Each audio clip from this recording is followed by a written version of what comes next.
So, I don't care what anyone ever says. Decanting does work. This is proof positive. I opened this up, about an hour plus ago, and it felt closed. It is wide open now, probably going to open up even more. There's definitely something to decanting, for sure. I don't know about aeration, but decanting a wine, especially a Bordeaux, it does open up a lot. This is showing me like maple now, and there's a slight scorched earth. There's raspberry. There's cassis, blackberry. It is still a touch lighter and less powerful than some other Pontet Canets, Chateau Pontet Canets that I've had, but the decant transformed it into an entirely different wine. And specifically, I use these when I want to get a good decant. I pick the ones that have this really flat bottom to really spread the wine out. Sometimes in a restaurant they'll say, "Hey, do you want to open up your wine and decant it?" How can you decant it when you're opening it up and there's this much exposure? It's a joke.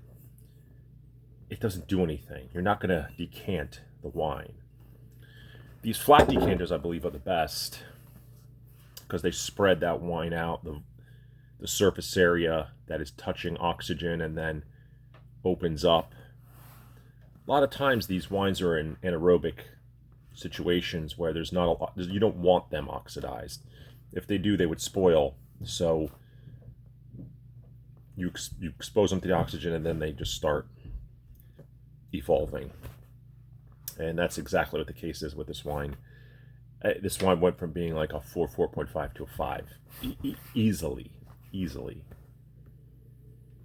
Some wines even go the opposite direction where they pop and pour, and if you let them go too long, they're not really meant to decant, they just degrade. Not a high-end Bordeaux. They're meant to decant. Almost more than most wines. I believe a Bordeaux really, no matter which side, left or right, so Cab heavy, Merlot heavy, always benefits from a nice decant. I know there's this idea that if there's a really old wine, 20, 30-year-old wine, it's already really delicate, don't decant it for too long. I could see that. It's already lost a lot of tannin in body. Reds lose tannin in body over time, but that is what allows them to have ageability. You don't want to decant them for 3 hours. You just might want to decant them for a short period of time and then drink them and enjoy them. But this young Bordeaux, 2019 being a very young Bordeaux, really needed this hour and a half in a decanter that spread it out and let the oxygen hit it at a larger surface area than the neck of a bottle.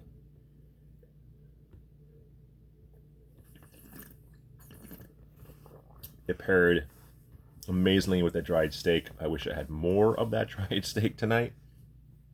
I will be absolutely buying more from that butcher, though. Fantastic product. And I buy Pontet Canet almost every vintage. The 23 Bordeaux's have gone extremely down in price. I think, number one, the vintage has been deemed shit. And two, there's already, I don't know what's happening, but the first growth, I think it was, I'm not sure it was Lafite or Mouton, came out with their on premier price of much lower than historical prices have been. Historical prices in the last 5 years. I think they're trying to get people back to buying some Bordeaux. I will also say something about this natural wine movement, and I don't know how much of a natural wine movement there is, but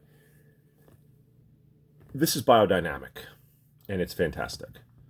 And to me, that's, the word natural is so misused, but there's no real definition or official definition, but that's natural enough for me.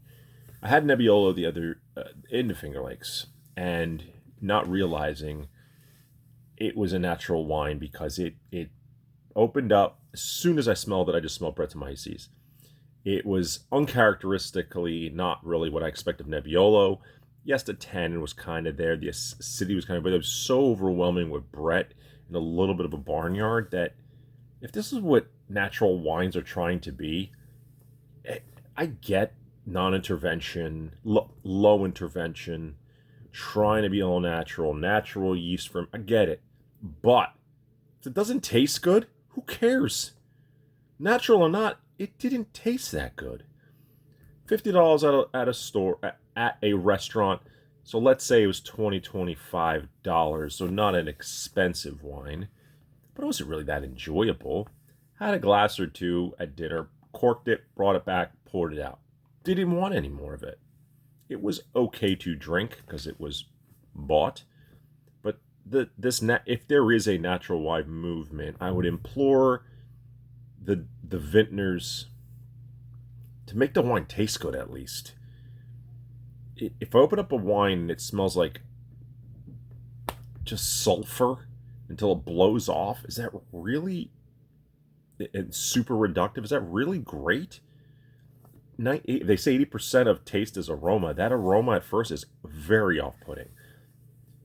This one didn't have that. It had a very small amount of barnyard, but then it was all Brett. That Brettanomyces was so overwhelming that that's all I could smell and taste. It wasn't the tar, roses, and tannin and acidity of a Nebbiolo that I'm so accustomed to, like the one I had last night, which is fantastic. I want it to taste like Nebbiolo. I want it to taste tannic, acidic, look lighter, but have structure, and have roses, and have tar, and taste good. That Nebbiolo didn't taste good. I don't know who made it. I barely even care. But it's sort of my little soapbox moment about this natural wine stuff.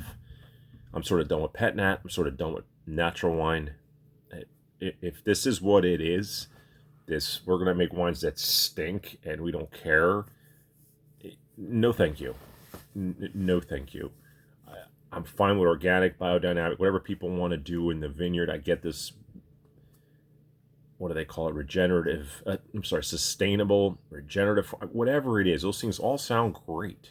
But at the end of the day, I want to enjoy what's in my glass. I mean, that is the bottom line here. I'm enjoying this bottle of wine for sure.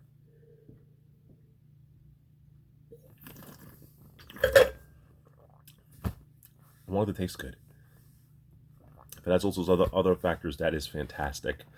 But I want it to taste good. So I just wanted to mention that about decanting. Sort of went on a soapbox about some other things. But there it is on the update on the Petit Canet, Chateau Petit Canet 2019. And have a good night again.